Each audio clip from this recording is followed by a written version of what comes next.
Pagi ini saya akan berkhotbah dengan judul From Ordinary to Extraordinary. Dari orang biasa menjadi orang yang luar biasa. Siapa yang ingin menjadi orang yang luar biasa? Angkat tangan. Haleluya, puji Tuhan. Berita baiknya adalah Tuhan menaruh potensi itu dalam diri kita untuk menjadi orang yang luar biasa. Dan hari ini kita mau belajar pengalaman dari seorang yang bernama Gideon. Mari kita membuka Alkitab kita akan membaca bersama-sama Hakim-Hakim pasal 6 ayat 1 sampai dengan 6. Kita akan membaca 6 ayat ini dengan suara yang keras. 2, 3. Tetapi orang Israel melakukan apa yang jahat di mata Tuhan. Sebab itu Tuhan menyerahkan mereka ke dalam tangan orang Midian 7 tahun lamanya. Dan selama itu orang Midian berkuasa atas orang Israel. Karena takutnya kepada orang Midian itu, maka orang Israel membuat tempat-tempat pelindungan di pegunungan, yakni gua-gua dan kubu-kubu. Setiap kali orang Israel selesai menabur, datanglah orang Midian, orang Amalek, dan orang-orang dari sebelah timur, lalu maju mendatangi mereka. Berkemahlah orang-orang itu di daerah mereka dan memusnahkan hasil tanah itu sampai ke dekat Gaza, dan tidak meninggalkan bahan makanan apapun di Israel, juga domba atau lembu atau keledai pun tidak. Sebab orang-orang itu datang maju dengan ternaknya dan kemahnya, dan datang itu berbanyak-banyak seperti belalang. Orang-orangnya dan unta-untanya tidak terhitung banyaknya. Sekaliannya datang ke negeri itu untuk memusnahkannya. Sehingga orang Israel menjadi sangat melarat oleh perbuatan orang Midian itu. Lalu berserulah orang Israel itu kepada Tuhan. Ayat-ayat yang kita baca ini terjadi kira-kira kurang lebih 1300 sebelum Masehi. Dan pada saat itu orang Israel mereka ditindas oleh orang-orang Midian. Rupa-rupanya penindasan orang Midian begitu hebatnya sehingga ayat 6 berkata orang Israel menjadi sangat melarat sekali.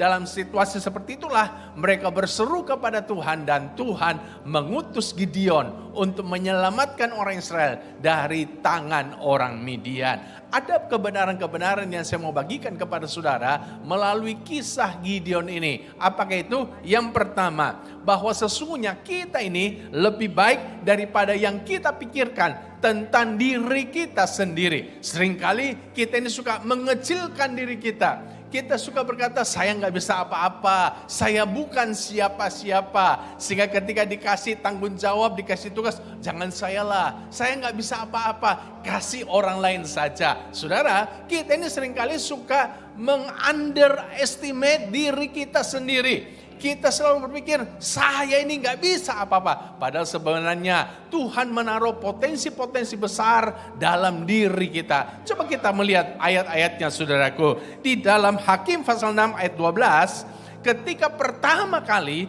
Tuhan datang menjumpai Gideon melalui malaikat Tuhan. Coba kita lihat apa yang malaikat Tuhan sampaikan. Ayat 12 berkata begini, malaikat Tuhan menampakkan diri kepadanya dan berfirman kepadanya demikian, Tuhan menyertai engkau, ya pahlawan yang gagah berani. Pertama kali Tuhan bertemu dengan Gideon, Tuhan memanggil Gideon sebagai pahlawan yang gagah berani. Apakah betul Gideon itu seorang pahlawan yang gagah berani? Kalau kita membaca ayat 11, ternyata saudaraku ayat 11 berkata, kemudian datanglah malaikat Tuhan dan duduk di bawah pohon tarbantin di Ofra, kepunyaan Yoas, ayahnya Gideon, orang Ebiezer itu. Sedang Gideon anaknya mengirik gandum dalam tempat pemerasan anggur agar tersembunyi bagi orang Midian. Ayat 11 berkata ternyata Gideon dia bersembunyi dari orang Midian. Kenapa dia bersembunyi? Sebab sama seperti orang Israel pada waktu itu. Mereka semuanya takut kepada orang Midian. Jadi kalau Tuhan memanggil Gideon sebagai pahlawan yang gagah berani, ternyata faktanya Gideon bukan seorang pahlawan. Gideon itu bersembunyi, ngumpet. Dia itu seorang pengecut. Pahlawan itu tidak pernah takut menghadapi masalah. Hanya pengecut yang selalu bersembunyi dari masalah. Kalau saudara punya banyak masalah dan saudara selalu lari dari masalah, sesungguhnya pengecut itu ada dalam dirimu. Pahlawan itu tidak pernah takut menghadapi masalah. Nah, ternyata Gideon ini dia takut menghadapi Midian. Dia ngumpet di situ. Lalu bagaimana? Apakah Tuhan salah menilai Gideon sebagai pahlawan? Saya percaya Tuhan kita tidak pernah salah. Katakan amin. Ketika dia memanggil Gideon sebagai pahlawan, maka sesungguhnya dalam penilaian Tuhan, Gideon itu seorang pahlawan yang gagah berani. Cuma Gideon itu sama seperti kita. Kita kadangkala tidak menyadari bahwa kita ini sebenarnya punya potensi pahlawan dalam diri kita. Seperti Gideon ini, dia tidak sadar bahwa sebenarnya ada potensi pahlawan dalam dirinya. Itulah sebabnya dia ngumpet, dia bersembunyi dari orang Midian. Saya akan membuktikan kepada saudara-saudara bahwa sebenarnya di dalam diri Gideon itu ada potensi hebat yang Tuhan taruh dalam dirinya yang Gideon tidak menyadarinya. Apakah itu? Coba perhatikan. Setelah Tuhan memilih Gideon dan menyuruh Gideon untuk pergi membebaskan orang Israel dari tangan Midian, maka Gideon itu dia takut, dia menolak. Alasan Gideon adalah karena dia ini paling muda di antara keluarganya dan keluarganya itu paling kecil di antara suku Manase. Jadi Gideon menolak, Gideon minder, Gideon tidak berani. Tapi kemudian Tuhan 6 kali memberikan pernyataan langsung kepada Gideon. Dan 3 kali Tuhan kasih mujizat kepada Gideon. Lalu 1 kali Tuhan meneguhkan Gideon lewat mimpinya orang Midian yang didengar oleh Gideon. Nah, setelah mendapat pernyataan dan mujizat-mujizat itu, barulah Gideon dia berani untuk memimpin bangsa Israel melawan orang Midian. Nah, coba perhatikan, apa yang pertama kali Gideon lakukan? Yang pertama kali Gideon lakukan adalah dia mengumpulkan 32.000 orang Israel. Tidak mudah untuk bisa mengumpulkan 32.000 orang. Wong kita kumpulkan 10 orang aja sulitnya luar biasa. Ini 32.000 orang bisa dikumpulkan oleh Gideon. Kalau Gideon tidak punya yang namanya leadership skill, pasti dia nggak bisa ngumpulin orang-orang Israel sebanyak itu. Nah, pertanyaannya adalah, sejak kapan Gideon sudah punya leadership skill itu? Apakah tiba-tiba muncul dalam dirinya? Pasti tidak. Itu sudah ada jauh-jauh hari dalam dirinya. Bahkan ketika Gideon lagi ngumpet, lagi bersembunyi dari orang Midian, potensi itu Tuhan sudah taruh dalam dirinya. Makanya Tuhan waktu lihat Gideon, Tuhan memanggil dia, hai pahlawan yang gagah berani. Cuma Gideon sama seperti kita. Suka menilai rendah dirinya. Maka tidak menyadari ada potensi besar yang dalam dirinya itu. Saudara-saudara, percayalah bahwa semua kita ini ada potensi yang Tuhan taruh dalam diri kita. Katakan amin, kasih tepuk tangan bagi Tuhan Yesus. Jadi jangan saudara berkata, saya nggak bisa apa-apa. Saya nggak punya apa-apa. Masih ingat nggak perumpamaan tentang 5 talenta, 2 talenta, 1 talenta? Kebenarannya adalah bahwa sebenarnya Tuhan mau sampaikan ini. Bahwa semua hamba itu dikasih talenta. Semua kita ini Tuhan punya talenta. Minimal 1. Jadi jangan saudara berkata, saya enggak bisa apa-apa, enggak punya apa-apa. Minimal 1. Kalau punya 2, puji Tuhan. Kalau dikasih 5, alhamdulillah saudara-saudaraku. Tapi minimal kita punya 1. Jadi jangan saudara berkata, saya enggak bisa apa-apa. Kita punya potensi itu. Cuma seringkali kita menanam 1 talenta itu. Kita tidak mengembangkannya. Masih ingat dengan Kejadian pasal 11? Pada masa itu Alkitab berkata orang-orang berhasil membangun menara sampai ke langit. Bukan berarti menaranya tinggi sampai ke langit. Ini adalah kata kiasan. Artinya menara itu sangat tinggi sekali. Ukuran orang pada waktu itu. Padahal kan teknologi masih rendah. Tapi mereka sudah berhasil membangun menara yang sangat tinggi. Nah, lalu Tuhan melihat hal itu dan coba lihat apa komentar Tuhan setelah dia lihat menara yang tinggi itu. Dalam Kejadian 11 ayat 6, Tuhan bilang begini. Dan ia berfirman, mereka ini satu bangsa dengan satu bahasa untuk semuanya. Ini barulah permulaan usaha mereka. Mulai dari sekarang, apapun juga yang mereka rencanakan, tidak ada yang tidak akan dapat terlaksana. Siapakah yang dimaksud dengan mereka ini? Manusia-manusia pada waktu itu. Jadi Tuhan bilang begini, mulai dari sekarang, apapun yang mereka rencanakan, yang manusia rencanakan, tidak ada yang tidak dapat berhasil. Saya mau tanya sama saudara-saudara, saudara manusia enggak? Coba lihat kiri kananmu, jangan-jangan ada roh halus di sini. Semua kita manusia. Artinya ayat ini bisa enggak menjadi bagian kita? Bisa enggak? Bisa, karena kita kan manusia. Nah, bisa enggak kata mereka itu kita ganti menjadi saya, supaya lebih personal buat kita? Bisa enggak? Ayo, kita baca ayat ini ya. Dan kata mereka kita ganti menjadi saya ya. Ayo kita baca bersama-sama ya. Mulai kata mereka ini satu bangsa dengan satu bahasa untuk semuanya. Ini barulah permulaan usaha saya. Mulai dari sekarang apapun juga yang saya rencanakan, tidak ada yang tidak akan dapat terlaksana. Kasih tepuk tangan bagi Tuhan Yesus. Kenapa demikian? Karena memang ada potensi yang ada dalam diri kita. Yang kalau kita gali, kita gunakan, maka mulai dari sekarang apa saja yang saya rencanakan, tidak ada yang tidak dapat terlaksana. Masalahnya seringkali kita tidak pernah merencanakan apa-apa. Kenapa kita tidak pernah merencanakan apa-apa? Karena itu tadi kita selalu merasa tidak punya apa-apa. Ayo Pak, mulai temukan minimal satu talenta itu. Dan mulai saudara kembangkan. Maka lihatlah betapa hebatnya Tuhan mengangkat hidup saudara. Kasih tepuk tangan bagi Tuhan Yesus. Profesor Yohanes Surya. Ini adalah orang yang banyak melatih putra-putri orang Indonesia. Menjadi orang-orang yang hebat. Menjadi juara Olimpiade Fisika. Menjadi juara Olimpiade Matematika, menjadi juara membuat robot. Jadi ini orang hebat ini. Dia berhasil mendidik anak-anak muda menjadi juara-juara.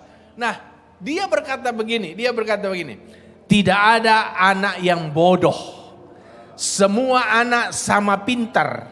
Yang membedakan hanyalah sebagian dari mereka tidak memiliki kesempatan belajar dengan guru yang baik dan metode yang benar. Jadi nggak ada anak yang bodoh.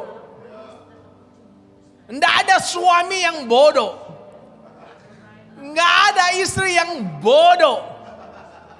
Jadi mulai hari ini jangan panggil suamimu, bodoh kau. Jangan. Karena suamimu tidak bodoh. Nggak ada orang yang bodoh. Jangan bilang stupid. Enggak ada anak yang stupid, enggak ada anak suami yang stupid, enggak ada istri yang stupid.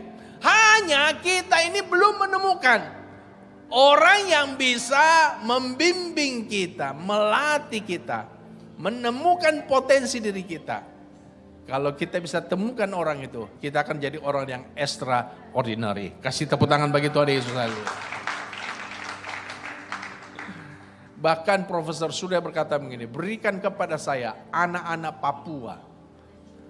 Kan banyak orang selalu berpikir orang Papua itu stupid. Dan dia nantang, kasih sama saya anak-anak Papua. Dan dia berhasil mendidik beberapa anak Papua. Itu menjadi juara. Hebat. Artinya apa? Ketika potensi dalam diri kita yang Tuhan kasih sama kita, kita mulai kembangkan. Kita akan menjadi orang-orang yang extraordinary. Kasih tepuk tangan bagi Tuhan Yesus. Haleluya. Anda tidak akan tahu seberapa kuatnya dirimu hingga Anda mengalami tekanan yang belum pernah Anda alami sebelumnya. Karena kalau Tuhan izinkan tekanan-tekanan dalam hidup kita, pergumulan-pergumulan struggle dalam hidup kita. Untuk apa? Supaya kita ini bisa mengeluarkan dan memakai potensi-potensi itu dalam diri kita. Di Jakarta ada seorang ibu yang sangat tua, kurus kering. Ibu ini tinggal di lapak-lapak di bawah kolong jembatan. Dan ini ibu tinggal sendiri, janda. Satu hari itu lapak-lapak di kolong jembatan terbakar, termasuk lapak ibu tua ini. Dan ketika terbakar, apa yang dia lakukan? Dia bisa mengangkat kasurnya, karena bagi orang-orang homeless, kasur itu penting sekali. Jadi dia berhasil mengangkat kasurnya dengan juga satu tangannya menenteng televisi itu 17 inch. Kasur di tangan kanan, televisi di tangan kiri. Dia tenteng keluar. Orang-orang yang lihat pada bingung, loh ini kan ibu kurus kering, lemah. Biasanya nggak pernah bisa ngangkat apa-apa, selalu minta bantuan orang. Kok tiba-tiba bisa ngangkat barang yang berat? Ya gara-gara kebakaran loh. Setelah dia keluar dari kulkas kebakaran, dia taruh, dia sendiri kaget. Dia jujur lemas. Dia sendiri kaget, kok dia bisa ngangkat, menyelamatkan kasur dan televisinya.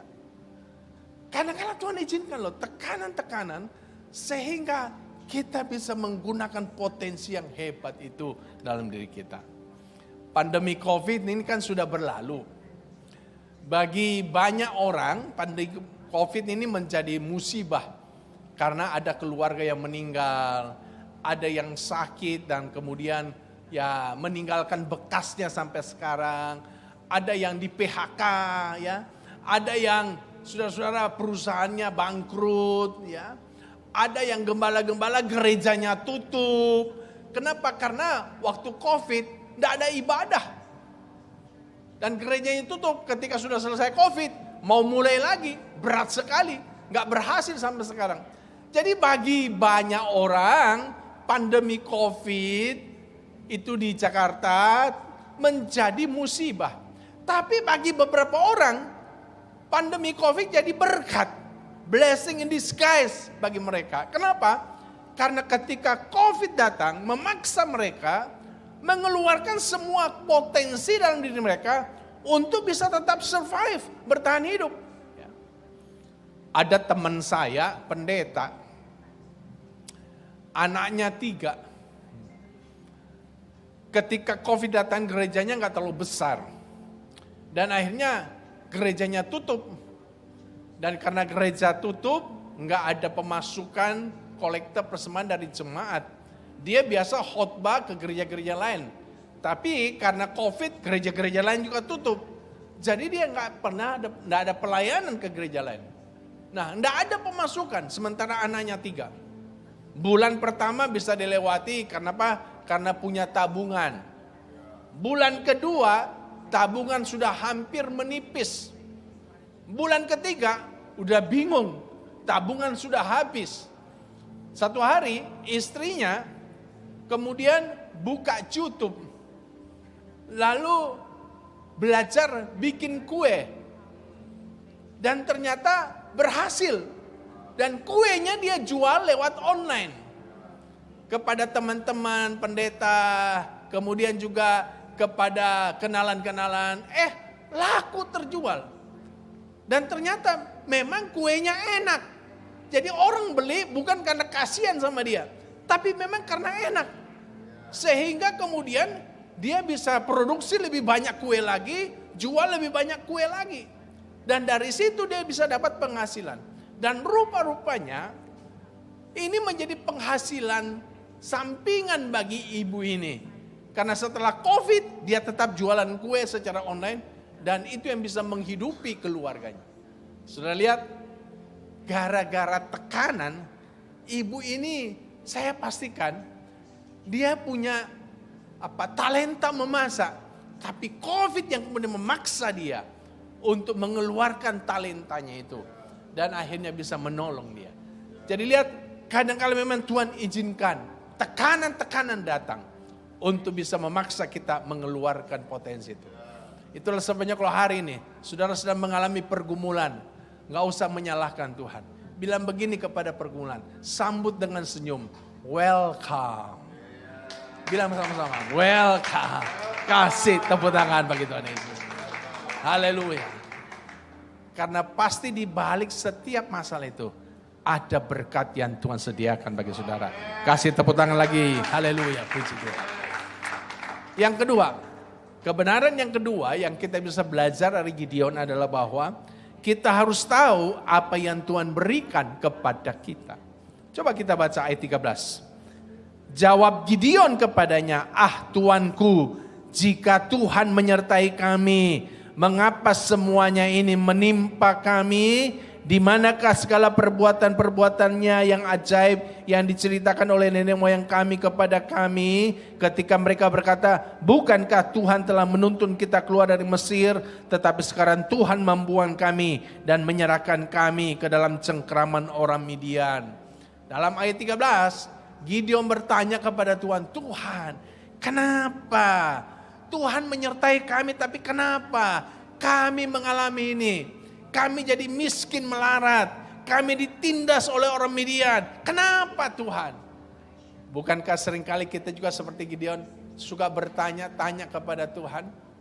Tuhan, saya ini sudah rajin ke gereja. Tiap minggu saya ke gereja. Tapi kenapa Tuhan biarkan suami saya sakit? Tuhan, saya ini kan sudah setia melayani. Tapi kenapa saya ditipu orang? Ada banyak pertanyaan-pertanyaan kita suka tanyakan kepada Tuhan. Sama seperti Gideon. Dan menariknya adalah Tuhan ternyata tidak menjawab pertanyaan Gideon. Tuhan tidak kasih tahu Gideon, saya ini mau begini. Enggak. Tuhan tidak menjawab kenapa Gideon ngalami itu. Yang Tuhan lakukan ayat 14. Lalu berpalinglah Tuhan kepadanya dan berfirman, pergilah dengan kekuatanmu ini dan selamatkanlah orang Israel dari cengkraman orang Midian. Bukankah aku mengutus engkau? Daripada menjawab mengapanya Gideon, Tuhan lebih suka beritahu apa yang dia berikan kepada Gideon. Tuhan bilang kepada Gideon, pergilah dengan kekuatanku. Jadi daripada menjawab mengapanya Gideon, Tuhan dia kasih tahu kepada Gideon apa yang Tuhan berikan kepada Gideon. Pak, Ibu, kalau kau sedang mengeluh sama Tuhan, bertanya sama Tuhan, mengapa saya begini, mengapa saya ngalami ini, mengapa saya mengalami ini, saya mau bilang, Tuhan daripada menjawab pertanyaan mengapamu, Tuhan lebih suka memberitahu kepadamu apa yang dia mau berikan kepadamu lewat masalah itu. Katakan amin. Itulah sebabnya saudara-saudara, daripada mencari jawaban mengapa, lebih baik kita mencari tahu apa yang Tuhan kasih kepada kita lewat setiap masalah yang terjadi dalam hidup kita. Katakan amin. Kenapa demikian? Karena pertanyaan mengapa itu tidak menyelesaikan masalah. Pertanyaan mengapa itu hanya akan melahirkan pertanyaan mengapa berikutnya. Nggak akan menyelesaikan masalahmu. Karena itu daripada kau sibuk mencari jawaban mengapa, mulailah cari tahu. Apa sih maksudnya Tuhan di balik masalahku ini?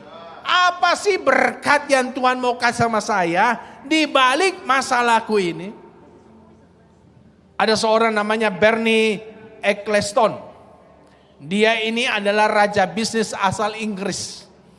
Dia mantan CEO Formula One Group yang mengadakan perlombaan balap mobil di banyak negara.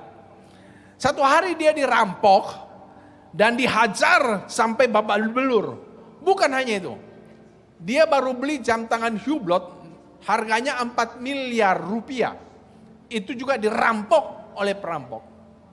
Saudara tahu, ketika dia mengalami perampokan itu, dan wajahnya babak belur karena dipukul, ini Bernie tidak cari tahu mengapa ya kenapa bodyguard saya bodoh banget, kenapa saya dirampok, enggak. Tapi dia mulai berpikir, apa yang saya bisa dapatkan lewat peristiwa saya dirampok ini. Lalu dia panggil seorang fotografer untuk memfoto dirinya dalam keadaan babak belur. Fotonya seperti itu, dalam keadaan babak belur.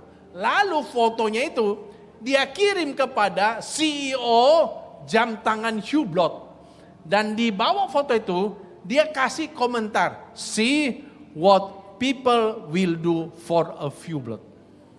Dan ketika menerima foto dari Bernie, itu CEO Hublot tiba-tiba dapat pencerahan. Wah, ini bagus ini. Dia dapat ide. Lalu segera dia telepon Bernie untuk membeli hak foto itu. Untuk apa? Untuk dijadikan iklan jam tangan Hublot.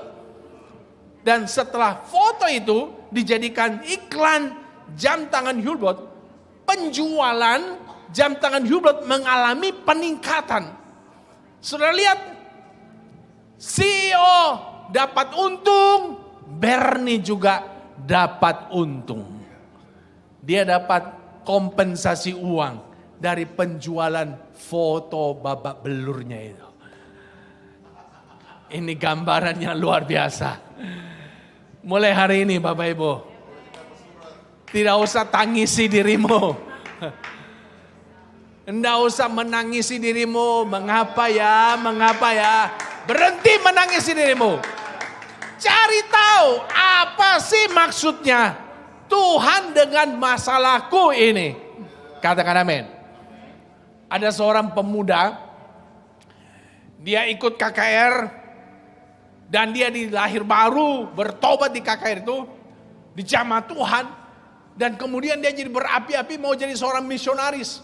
Dia masuk sekolah Alkitab, setelah selesai sekolah Alkitab, dia pergi ke sebuah badan misi untuk mendaftar menjadi seorang misionaris. Dan ternyata diterima oleh badan misi itu. Lalu kemudian dia dipersiapkan, ya, dilatih untuk jadi seorang misionaris. Dan badan misi itu menempatkan dia melayani di sebuah desa terpencil di Afrika. Dan pemuda ini senang.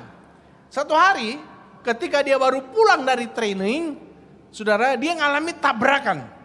Akibat tabrakan itu, giginya ompong semuanya. Wah, ini pemuda dia nangis. Tuhan, kan bagi pendeta gigi penting. Kan pendeta itu kan ngomong terus. Lah kalau tidak ada giginya, gimana nanti caranya? Kalau pendeta giginya ompong semuanya, gimana kalau dia khotbah? Nanti kan ngomongnya nggak jelas. Jadi pemuda dia nangis, Tuhan, kenapa Tuhan izinkan saya mengalami tabrakan? Saya kan sudah serahkan diri jadi misionaris. Akhirnya kemudian teman-temannya nyarakan, ya udahlah kamu pakai gigi palsu aja lah. Dan kemudian dia pasang gigi palsu dan dia berangkat juga lah. Diutus melayani sebuah desa terpencil di Afrika itu. Waktu dia tiba di desa itu, ternyata desa itu penduduknya masih makan manusia. Masih kanibal. Dan dia disambut di desa itu. Pemuda ini senang, dipikir dia disambut. Tapi rupa-rupanya itu strategi dari kepala suku. Memang sengaja disambut, dikasih makan yang banyak. Supaya nanti kalau sudah gemuk, baru disembelih, dipotong. Nah pemuda ini gak tahu. Kalau dia memang sengaja dipelihara gitu. Satu hari ketika ini pemuda sudah gemuk gitu, waktunya untuk disembelih, kepala desa, dia kemudian utus anak buah untuk tangkap pemuda ini. Pemuda ini gak tahu kalau ada rencana jahat bagi dirinya. Dia pagi-pagi dia bangun, dia kemudian pergi ke sungai, dia mandi di sungai. Sementara belasan pasang mata itu mengintip dari semak-semak. Rencananya setelah pemuda ini selesai mandi, langsung ditangkap, dibawa ke kepala suku, lalu disembelih. Pemuda itu mandi, habis mandi ku gosok gigi. Saudara tahu bagaimana orang yang pakai gigi palsu menggosok gigi? Gigi palsunya dicopotin, lalu kemudian digosok, disikat. Nah pemuda ini waktu keluarkan giginya, lalu dia sikat, haleluya, haleluya. Itu belasan pasang mata membelalak, melotot. Mereka tidak pernah lihat ada orang bisa copotin giginya, dimasukin lagi. Segera mereka lapor sama kepala suku. Kepala suku, jangan kita bunuh pemuda itu. Itu pemuda sakti, ilmunya tinggi. Dia bisa copotin giginya, masukin lagi. Akhirnya rencana pembunuhan dibatalkan, saudaraku. Pemuda itu sejak hari itu dihormati sama kepala suku, sama orang-orang situ. Dihormati. Akhirnya kepala suku bertobat terima Injil. Satu kampung bertobat terima Injil. Waduh, pemuda ini masih belum tahu ceritanya. Satu hari kepala suku datang sama pemuda ini. Lalu bilang begini, Tuan, saya mau belajar ilmunya Tuan. Pemuda tanya, ilmu apa? Itu loh, ilmu keluarkan gigi, masukin lagi. Wah, itu ilmu belum pernah ada selama ini. Pemuda ini kaget, loh siapa yang kasih tahu ini kepala suku? Kalau saya pakai gigi palsu, ini kan rahasia ini. Kok bisa dia tahu? Lalu kepala suku cerita, bahwa sebenarnya kami sengaja menggemukkan Bapak, kami mau bunuh Bapak, saya utus anak buah. Tapi ternyata pagi itu Bapak keluarkan gigi, gosok gigi, rencana pembunuhan dibatalkan. Nah sampai di situ, pemuda ini baru mengerti, oh dulu saya tabrakan, gigi saya ompong semuanya. Rupanya Tuhan bekerja di dalamnya. Tuhan izinkan terjadi untuk bisa memenangkan satu kampung itu. Kasih tepuk tangan bagi Tuhan Yesus. Jadi Pak, bagi kita orang yang percaya sama Tuhan, tidak ada pergumulan yang Tuhan tidak tahu. Setiap kejadian yang terjadi dalam hidup kita, Tuhan tahu. Tuhan mengerti. Dan Tuhan bekerja di dalamnya untuk mendatangkan kebaikan bagi kita. Itulah sebabnya mulai hari ini, kalau saudara mengalami sesuatu, tidak usah lagi tanya mengapa Tuhan, lalu bersungut-sungut mengapa Tuhan, ngomel sama Tuhan mengapa, tidak usah. Carilah apa kekuatan di balik masalahmu. Pasti ada berkatnya. Saya berdoa biar kita menjadi orang-orang yang luar biasa seperti Gideon yang dipakai oleh Tuhan. Selamat menjadi orang-orang yang luar biasa. Kasih tepuk tangan bagi Tuhan Yesus. Haleluya. Puji Tuhan.